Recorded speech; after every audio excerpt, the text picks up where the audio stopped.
Hello again guys, it's Greg Bruni and this is a continuation of my last video on mind control. Okay, jumping right in.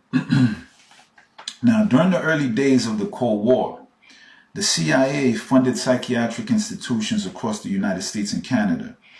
The CIA allocated $25 million and created a secret program intended to find ways of mind control. The program was called MK Ultra. They used prisoners, psychiatric patients, and people in the public, okay? And these people were subjected to things like sensory deprivation, electroshock treatment, and a lot more. In addition, they were given psychedelic drugs like LSD. MK Ultra was brought to light by a whistleblower by the name of John Marks, who wrote the book, The Search for the Manchurian Candidate, okay?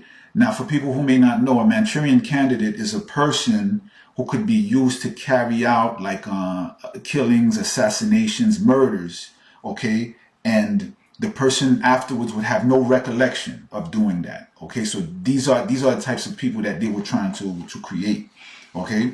Now, folks, these are not speculations, okay? These are facts.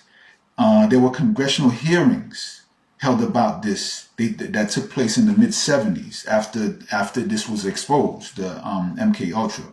The CIA admitted to MK Ultra, that MK Ultra existed, and they admitted to the experiments that they carried out on people.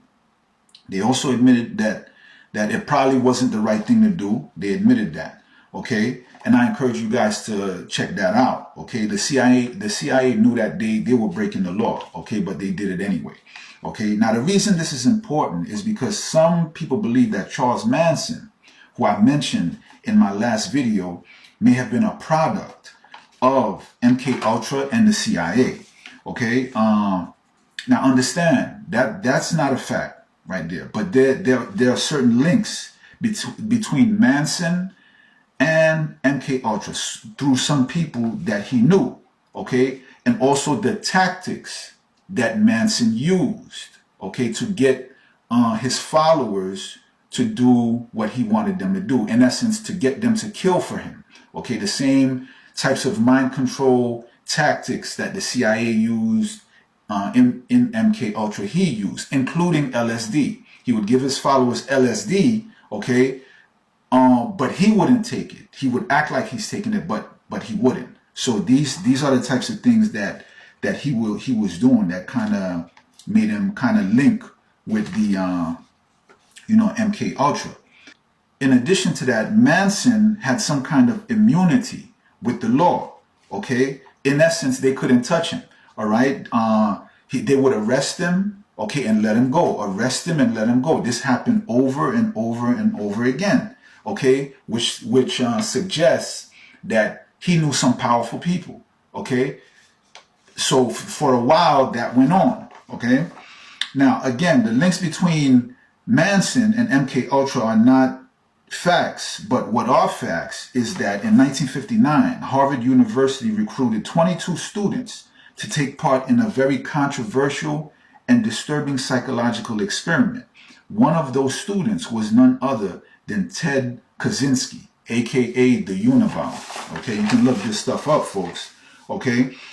Now, Ted Kaczynski is a famous American domestic terrorist who made and sent bombs to universities. Okay, that's how he got the name the Unabomber.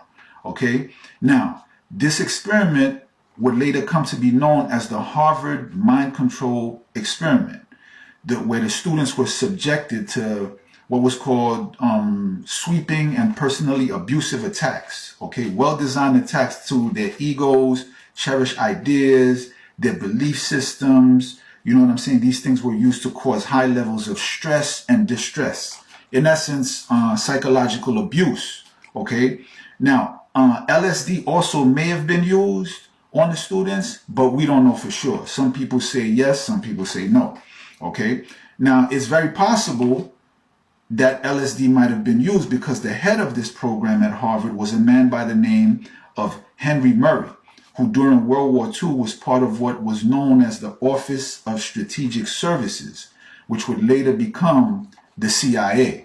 While there with the Office of Strategic Services, he conducted many psychological experiments, also using LSD. Okay, you can check all that out. Now, why am I harping on all this stuff, right? Why? Now, it's because these things, okay, these things regarding mind control and things like that, these things are still being done today, albeit not in the same manner. Okay, today the way that it's being done is through psychic control. Okay, not with the use of, not the way it was done in the 50s, 60s, and 70s. Okay, it's not with the use of drugs and strapping people to machinery and things like that. It's more psychic control right now. Now, this is where I come in, okay, with my proof, with my documentation and things like that, that I'll continue to put out there, I'll continue to show in regards to psychic control. Okay, now let me be clear about something. Okay, I'm not saying that the government is evil. Okay, that's not what this is about. Okay, whether the government is evil or not, I don't know. Okay, that's for you guys to decide. In fairness to them, the reason that they did the Project MK Ultra was because there were certain communist countries at that time who were already experimenting with mind control. Okay, so that to the U.S., that was kind of like a national security threat. Okay, especially if they let like other countries develop that type of thing, you know, before them. So they had to start up their own program. I mean, at least this is what they claim. This is what they claim was the reason that they started MK Ultra. Now, what I can tell you is this. Someone, some group somewhere has perfected mind control. Okay, has perfected psychic control. Okay, which they're using to do mind control. Okay, differently from what was done back in the day. Now, I can't tell you if it's the government. Okay, I can't tell you if it's a secret society. I couldn't tell you if it's a religious group or some cult or some university. I just don't know. But some group somewhere has perfected psychic control, okay? And this is how mind control is being done today. Now, the problem is when experimenting with things of that magnitude, whether it's mind control, psychic control, is that in the beginning, the intentions may be good, but what tends to happen is that eventually these things end up in the wrong hands, okay? And something that was supposed to be used to protect us is now turned and used against us, okay? Just for the selfish gain of a few people. Okay, I just want to mention one last thing, okay? For all the naysayers. Now, all of these things that I mentioned can be looked up, okay? If you don't think that psychic ability is real, consider this.